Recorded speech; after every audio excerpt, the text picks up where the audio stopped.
Descubrimos Europa en 20 curiosidades fascinantes. Desde la Segunda Guerra Mundial parece que Europa ha sido un continente muy pacífico, pero aún persisten muchos conflictos no resueltos, como el de Kosovo y Serbia, las tensiones étnicas en Bosnia y Herzegovina, entre Grecia y Turquía por el control de algunas islas, entre Grecia y Macedonia del Norte, y por supuesto la guerra en curso entre Rusia y Ucrania. Parece mentira, pero Francia e Italia también tienen un conflicto fronterizo.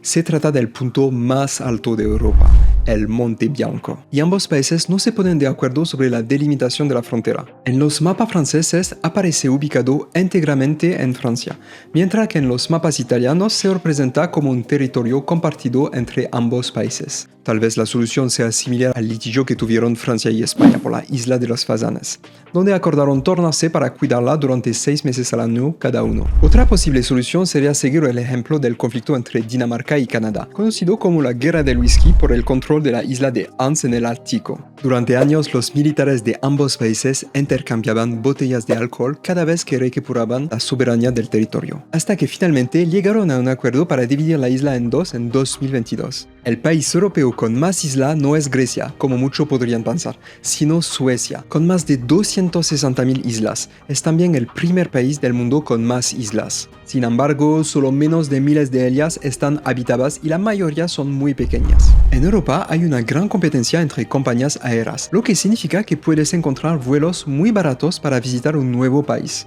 Por ejemplo, un vuelo sencillo de 2 horas entre Ginebra, Suiza, y la famosa isla de Santorini en Grecia cuesta solo $21. Alemania es el único país de Europa sin límite de velocidad en algunas de sus autopistas. Esto significa que los amantes de los autos deportivos de toda Europa aprovechan la oportunidad para probar sus autos en las autopistas alemanas. Se recomienda entonces permanecer en el carril derecho de la autopista si algún día vas a visitar Alemania. Chipre es el único país de la Unión Europea que no pertenece a Europa geográficamente, sino a Oriente Próximo. Si trazamos una línea recta desde la punta de Portugal hasta el límite del Montes Urales en Rusia, obtenemos la línea recta más larga de Europa, con más de 5.600 kilómetros. En comparación, esto significa que Portugal está más cerca de Nueva York que del extremo oriental de Europa.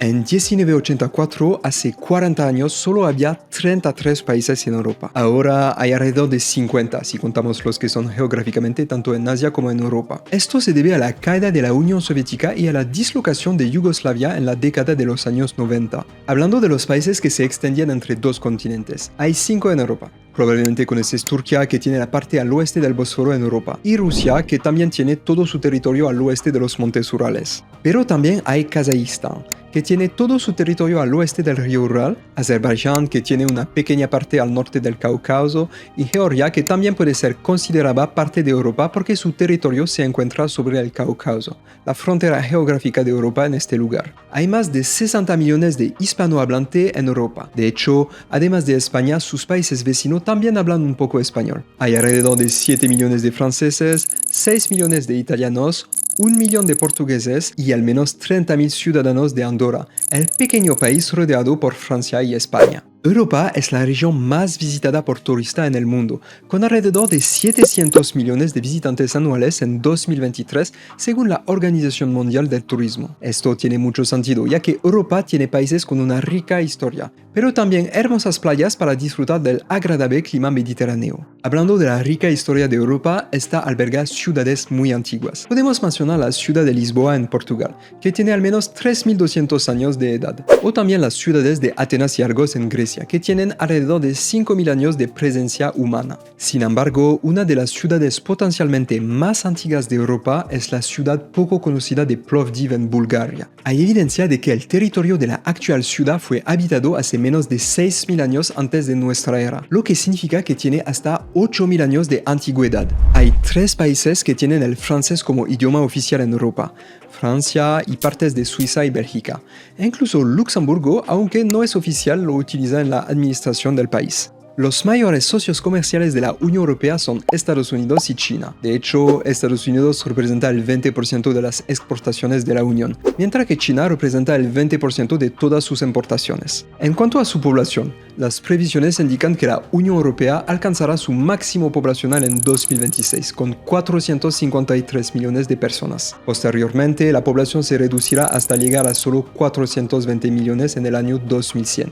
Esto tiene sentido porque ningún país de la Unión Europea tiene una tasa de natalidad superior a 2 niños por mujer, que es el mínimo necesario para el reemplazo de la población. La disminución de la población de Europa se ve compensada en parte por la llegada de inmigrantes de origen extraeuropeo. En 2022 había 24 millones de inmigrantes de países no miembros de la UE, lo que representa el 5% de la población de la Unión Europea. En cuanto a la inmigración, hay casi 1 millón de solicitudes de asilo en Europa. Los 5 países principales que solicitan asilo son Siria, principalmente en Alemania, Afganistán en Alemania y Francia, Venezuela y Colombia en España y Turquía también en Alemania. Estos 5 países representan casi la mitad de las solicitudes de asilo. Y terminamos con la curiosidad número 20. En Europa existe una zona llamada Espacio Schengen, a la que pertenece 27 países. Puedes viajar libremente en esta zona sin necesidad de pasaporte si eres ciudadano de un país miembro. Esto significa que un portugués puede hacer un viaje por carretera por Finlandia, pasando por España, Francia, Suiza, Alemania, Austria, Hungría, Eslovaquia, Chequia, Polonia, Lituania, Letonia, Estonia, es decir, 11 países en este caso, sin usar su pasaporte y circulando libremente con su carro desde Portugal. Así termina este viaje por Europa. Espero que te haya gustado el video. No olvides suscribirte al canal para apoyarme y no dudes en escribir en los comentarios si quieres más videos de este tipo o si quieres saber más sobre una de las curiosidades mencionadas. Nos vemos pronto. Saludos.